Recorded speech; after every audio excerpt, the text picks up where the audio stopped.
Il y a un projet pilote bientôt qui sera lancé. On veut améliorer le bilan routier hivernal dans la réserve faunique des Laurentides. Philippe, on va de quoi tenter de détecter la poudrerie?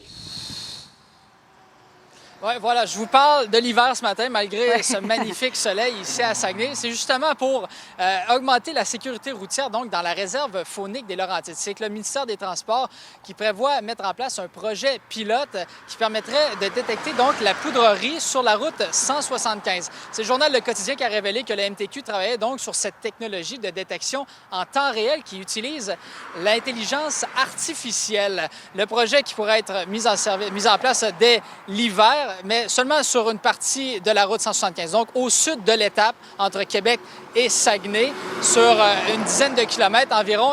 Concrètement, ça serait entre les kilomètres 106 et 109. On mettrait des bornes avec des détecteurs de poudrerie, donc qui permettraient d'évaluer non seulement la visibilité, la distance de visibilité sur la route allant de bonne à nulle, mais également des conditions générales de la route, donc qui permettraient d'alerter les conducteurs qui prévoient se déplacer sur la route 175 durant l'hiver. On le sait, c'est un secteur où il y a beaucoup d'accidents en période hivernale. Donc, ces détecteurs qui permettraient d'envoyer une alerte au centre de gestion intégré de la circulation qui, lui, permettrait donc d'alerter les conducteurs. Et si ce projet pilote amène des résultats positif, donc, au ministère des Transports.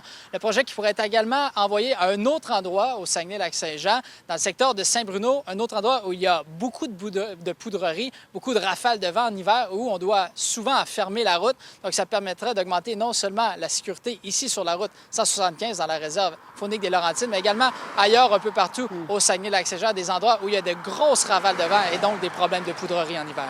Oui, absolument. Bien, merci beaucoup pour ces détails, Philippe.